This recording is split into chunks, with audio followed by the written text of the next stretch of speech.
I didn't notice the charge right away. It sat there among the usual notifications, just another number, until I looked closer and felt that quiet, familiar recognition, not surprise.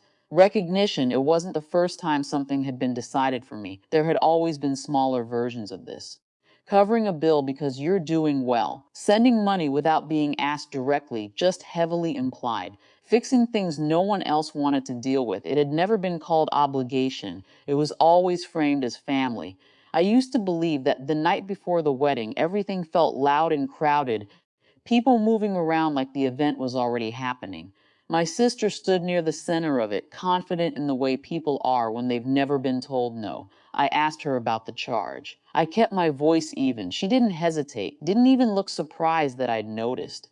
You don't have anyone to spend on, she said almost casually. You should cover it. There was a smirk, quick but deliberate, like she expected resistance but not refusal. Something in me went still, not hurt, not anger, just a kind of clarity I hadn't allowed before. I nodded once, like I'd accepted it. I even let a small smile show, enough to end the conversation. Then you'll love what comes next, I said. She rolled her eyes, already moving on to something else, something louder, something that didn't involve me. And that was it. No argument, no scene.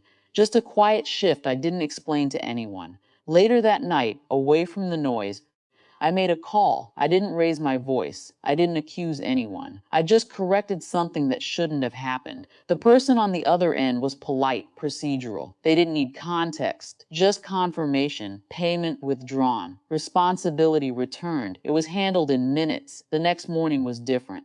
My phone started buzzing before I was fully awake. Calls, messages, missed notifications stacking on top of each other faster than I could process. By the time I checked, there were dozens. My mother's name, my father's, numbers I didn't recognize. Then my sister's, repeated again and again.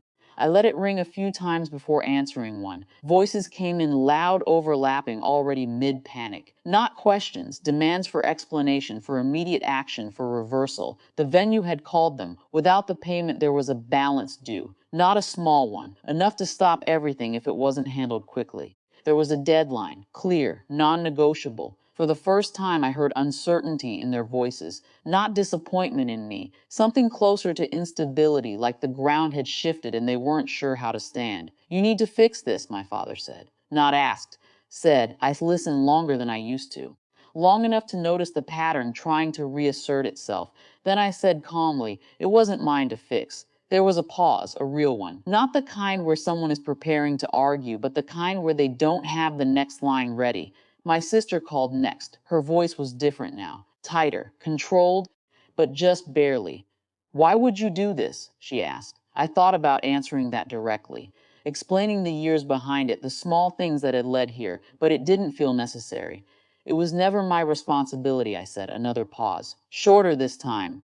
They're saying the reception gets canceled if it's not paid today, she said. Like repeating it might change the weight of it. I didn't respond right away. In the background, I could hear movement, voices, a kind of urgency that hadn't been there the night before. For a moment, I felt something close to guilt. Not overwhelming, just present. The kind that used to decide things for me before I had time to think. But it didn't settle the same way this time. I hope you figure it out, I said. It wasn't cold. It wasn't kind either. Just honest. The call ended without resolution. After that, the messages slowed. Not immediately, but gradually, as if they were testing whether persistence would still work. It didn't. I didn't call the venue again. I didn't offer alternatives or step back in quietly like I had before. Whatever happened next belonged to them. Later, I heard pieces of how it unfolded. Adjustments made, plans reduced. Conversations that probably should have happened earlier, finally forced into the open. No one told me everything. They didn't need to. What mattered was what didn't happen. No one assumed I would step in again. When I saw my family after, there was a difference. Subtle, but there.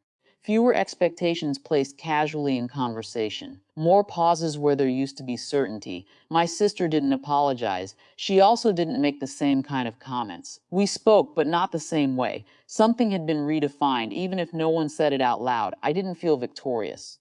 There was no sense of having won anything, just a steadiness I hadn't had before. For the first time, I wasn't waiting for the next thing to be placed on me. And when nothing came, I realized that might have been the point all along.